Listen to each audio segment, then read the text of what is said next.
get it. You can have it in a pill form. You can have it as a cream. You can have it as a troche. You can have it as a troche is like a little waxy thing that dissolves in your mouth. You can have it as a suppository.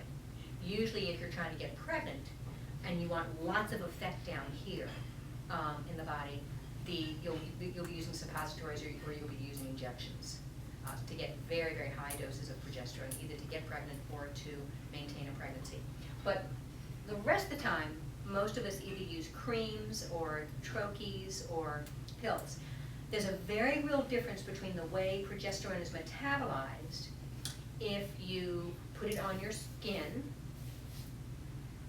okay, or if you swallow it. If you swallow it, it is broken down by one pathway. If you put it in the cream, it's broken down by another pathway. Both pathways, you increase your GABA. Both of them tend to be very, very calming. But if you swallow it, it is much more sedating. So that as women, either when they are PMSing or if women who are postmenopausal, who have a lot of trouble sleeping at night, you're going to want to take progesterone orally at night. Okay? If you don't have a lot of trouble sleeping, or if you find that I cannot wake up in the morning after taking, I feel I sleep great, but I got to get up at some point, you either lower the dose or you switch to a cream. Or you might lower the dose of the pill at night and have a little bit of the cream for the morning. There are all kinds of things you can do that to make certain you have enough progesterone at the right times of day. Troches, I was using troches a lot for about 2 years, and I've kind of gotten frustrated with them because I'm concerned that women are swallowing some of the estrogen that's in the troches. But certainly the progesterone troches are perfectly safe. And you can take those twice a day, and it's supposed to go, the hormones are supposed to go in through your mouth, and you're not supposed to swallow them. And I swallow those hormones. But there are lots of ways to take it. I will tell you that most of the progesterone creams that you buy over the counter, they have so little progesterone in them that they're not going to have much effect, except on very young women who do not need a whole lot of progesterone. And I guess if you have that and it seems to be working for you, great. Use it while you can. And if you find it doesn't work as well at some point, just use more of it. And then start looking for someone that can work with you and get you some compounded progesterone. They usually have about 2 milligrams of progesterone per gram. What I use is 100 milligrams or 200 milligrams. It's very, very low, somewhere between 2 and 20 milligrams. It's much, much less than what you get compounded. Let me see.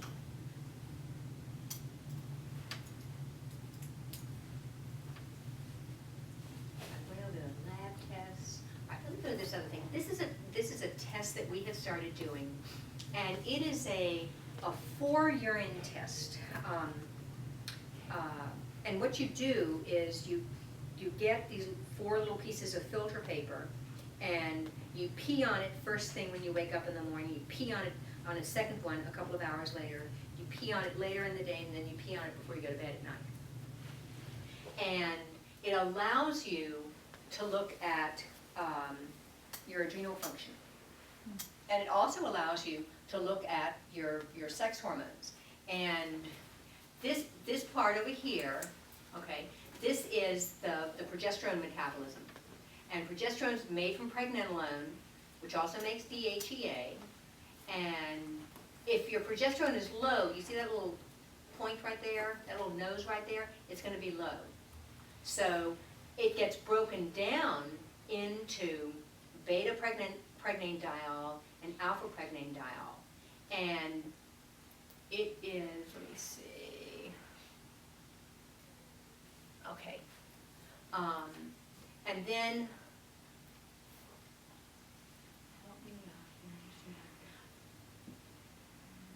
okay, and these are some of the ones that make you kind of sleepy at night.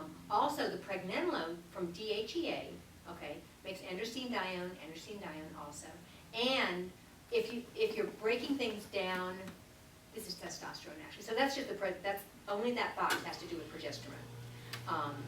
The ones that are alpha, like this one, depending on how you break it down, it'll have slightly different effects on your body. So that's helpful when I'm trying to figure out if women's having side effects with progesterone. The other panels, though, tell me about your androgens here, and then your estrogens. You have to come back for those. But this one is really powerful because you can tell, if I put a woman on estradiol, am I increasing her risk of breast cancer?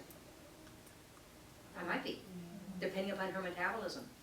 Yeah, don't want to.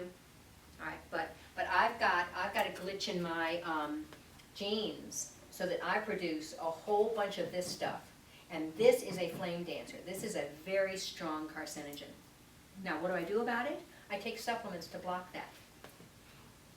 So that I route the estradiol this way, or I route it down to a safer one. Okay? I also take 80% of the estrogen that I take is that estriol. So I give estriol by itself for vaginal dryness, but if I'm giving a woman estrogen for her entire body, almost always 80% of it's going to be the anti-cancer one, just a little bit of it's going to be the estradiol. Now that little one is much more potent than the big one. Okay? But that's part of what I try to balance out for women. As far as you know. There are a couple of OB-GYNs who are beginning to use bioidenticals. I'll just leave it at that. Okay. It takes a while to learn how to do it and to work with women. Yeah. And I'm more power to it. Thank you. So what's the source of bioidentical? I mean, That's what I was gonna say, Bioidentical. where do they make It from? all comes from Mexican yams. All right, so they take the Mexican yams, they take them into a lab, okay? The Mexican yams have sterols, okay? So you hear about taking sterols for cholesterol, okay, to help lower your cholesterol, okay? If those come from Mexican yams. They don't have the whole cholesterol molecule, but they have part of it. So that is taken into a lab, and in the lab, it's made into bioidentical estradiol, it's made into bioidentical estriol, it's made into bioidentical testosterone, bioidentical DHEA, which is one of the hormones for your adrenals, bioidentical progesterone. All right, so it is identical to what your ovaries or adrenal glands still make in not enough amounts, or used to make. All right, as opposed to horse estrogens, which look very, very different from our own female estrogens, or Provera, which has a huge side chain on it that doesn't look at all like our natural progesterone. You know, and the progesterones really are designed for birth control, and they're, you know, they're women who have to be on birth control, and I understand that. But I think it is, I think that there will be a time when, well, I think there should be a time when giving women Provera or other progestins, you know, as they are, when they're premenopausal, premenopausal or menopause, I think that's malpractice. Because I think women need natural progesterone, period, in the story. It kind of, you can either the progesterone can be made into cortisol, which you don't want it to be, and then you can get irritable and gain weight around your waist, and it happens very quickly. I mean, it happens in a week or 10 days. If you're not making it into cortisol, then what can happen also is if you get too much, you will get flatline, have kind of a whatever attitude. Most women, you will get some, like I mentioned, you'll get some breast tenderness when you first go on it for the first month or two. But what you'll do is you'll take it for no more than 2 weeks. You take it from day 15 to day 28 for premenopausal women. And then you start taking it for longer periods of time as you go through menopause. There is, if you take Prometrium, which is the big pharma natural bioidentical progesterone, if you take it, it can dump into your system too quickly and you can get nauseated. Okay, so most women will take that at night, and some women do better taking it with food, and some women do better taking it without food. If women have trouble with that, I will switch them over to a compounded progesterone that is released into the system more slowly. My complaints with Prometrium and the generic version of it is now out, is that it doesn't seem to be as strong as the original, as the brand name. Brand name's not available anymore. And a lot of times, it's just not as strong. Thank you all for coming out. I appreciate it. I hope this was helpful for you.